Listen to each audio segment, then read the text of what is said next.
Keir Starmer, at his first Prime Minister's questions in the House of Commons last week, spoke at length about UK aid to Ukraine and a Russian attack on a hospital 2 weeks ago. He then turned to the Middle East, reaffirming his support for Israel's right to security and the need for a ceasefire. But he failed to mention the many hundreds of Palestinian men, women and children slaughtered in Gaza and the West Bank by Israel since his election victory. Like Boris Johnson 5 years ago, who as a new Prime Minister expelled 21 moderate Conservative MPs, Starmer has started his government with a purge of left-wing MPs for defying the whips on capping child benefits. This intolerant approach to dissent, which Starmer has imposed on his party since he became leader, could store up problems in the future.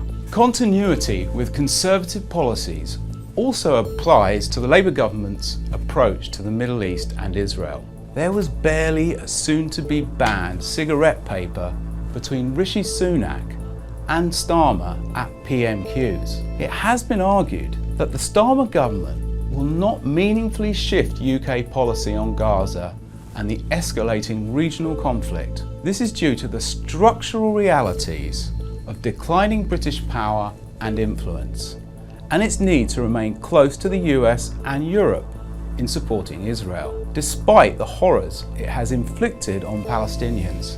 It is certainly true that the UK's position is much diminished in terms of influence in the Middle East as a junior partner in the US-led military umbrella supporting Israel. However, the UK still does play a critical role as a legacy imperial power with 2 strategic military bases on the island of Cyprus, just 390 kilometres from the coast of Gaza. It is from here that hundreds of British military flights have taken off in support of Israel's war against Hamas and the population of Gaza, as revealed by Declassified. These flights have barely been reported in mainstream media, creating a false idea that the UK is not involved in the Gaza war. Further, the UK is a manufacturing centre for parts for the F-35 fighter jet programme, of which Israel is a major partner and beneficiary.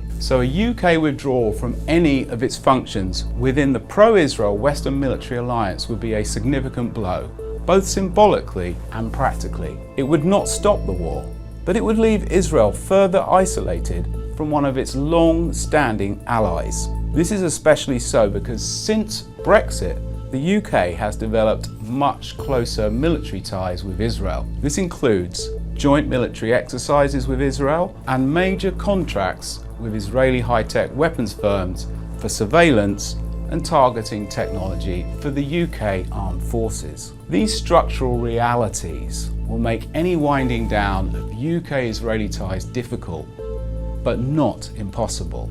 Other Western allies have distanced themselves from Israel and called out its atrocities, including Spain, Belgium, and Colombia.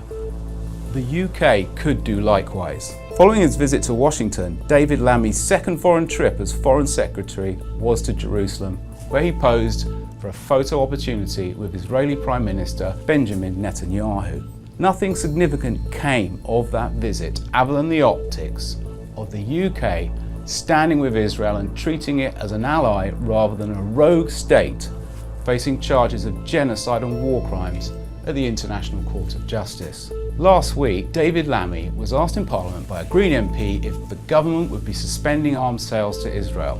His response was straight out of the decades-old Israeli playbook of projecting its own aggression on others. He said, "This is one of the toughest neighbourhoods in the world, and Israel is surrounded by people who would see its annihilation. It's been attacked by the Houthis with missiles firing from Hezbollah." But Lammy has nothing to say about what Israel has been doing during the last 10 months, with the killing of up to 50,000 Palestinians and 500 Lebanese since October. Lammy also fails to recognise that Netanyahu has sabotaged every tentative ceasefire deal that Israel's parliament has rejected out of hand a two-state solution, and that Netanyahu has said he wants the war to continue indefinitely until Hamas is destroyed, which his own army has stated isn't possible.